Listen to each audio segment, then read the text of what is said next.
মরুভূমির দুম্বা এখন রংপুরে।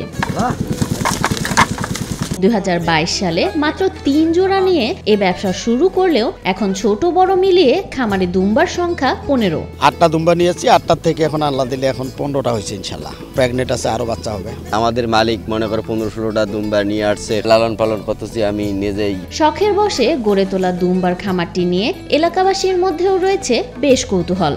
খামার দেখতে দূর দূরান্ত থেকে ভিড় করেন অনেকে। দুম্বা দেখে অনেকে দুম্বার খামার করার আগ্রহ প্রকাশ করেন।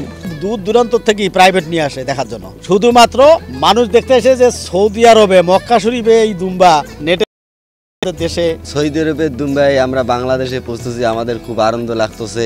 ছোট থেকে অনেক নাম শুনছি দুম্বার, কোনোদিন দেখি নাই, এখন আমরা নিজে লালন পালন করতে পারতেছি, তাতে আমরা অনেক খুশি। দুম্বা মরু অঞ্চলের প্রাণী হলেও বাংলাদেশেও লালন পালন করা হচ্ছে এ প্রাণী। রংপুরের পীরগাছা উপজেলার শৌখিন খামারি ও বিশিষ্ট ব্যবসায়ী আবুল কালাম আজাদ গড়ে তুলেছেন দুম্বার খামার। আমি বিভিন্ন নেটে দেখি দুম্বা আবাদ হয়, মক্কা শরীফে হয়। তো ওইটা আমি আমার দেশে এই আমার খামারে পালন করার জন্য সিদ্ধান্ত নেই। ব্যবসায়ী তাদের সাথে যোগাযোগ করার পরে ওরা সৌদি আরব থেকে আমাকে দুম্বা আনিয়ে দিচ্ছে। দেশের স্বাভাবিক খাবার খেয়েই বেড়ে উঠছে দুম্বাগুলো। ছাগলের মতো এরাও দলবদ্ধভাবে থাকতে পছন্দ করে।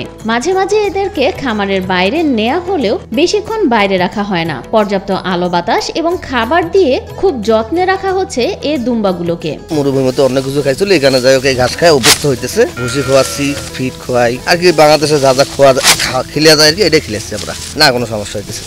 আমার এই দুম্বার থেকে ওই মক্কা শরীফের দুম্বার চেহারা আরো ভালো না, আরো খারাপ। মানে রোদের মধ্যে থাকে, আর এদেরকে আমি ঘরের মধ্যে ছায়ার মধ্যে রাখছি, ফ্যান দিয়ে রাখছি। দুম্বার আকার ছোট হোক বা বড়, প্রতিটি দুম্বার দাম যেন আকাশ ছোঁয়া। খামারের সদ্য জন্ম নেয়া দুম্বার দাম প্রায় 1 লক্ষ টাকা। এটার দাম অনেক বেশি, মানে এটা তো আজকে যে বাচ্চাটা জন্ম নেয় এটার দাম 1 লক্ষ টাকা। আর আমি যখন কিনছি ধরেন বড় দুম্বা যেটা, সেটা ধরেন 3 লাখ 3.5 লাখ পার পিস। বিভিন্ন দামে কেনা হয়েছে আর কি, মানে ব্যবসায়ীদের কাছে কেনা, তো বিভিন্ন দামে আমি কিনছি। অনেকেই কেনার জন্য আসে একটা করে 2 লাখ 3 লাখ এরকম বলে। শখের বসে দুম্বা পালন করলেও বাণিজ্যিকভাবে খামারটি গড়ে তোলার কথা জানালেন খামার মালিক আজাদ। এ ব্যবসায় স্বাবলম্বী হওয়ার আশা খামারিদের। অবশ্যই ভালো, ইনশাল্লাহ। আমি তোকে এটা লাভজনক, আমি আশা করি আরো বড় করবো। চাহিদা আছে অনেক, খামারটা যদি আরো বড় হয় তাহলে আমরা আরো স্বাবলম্বী হব।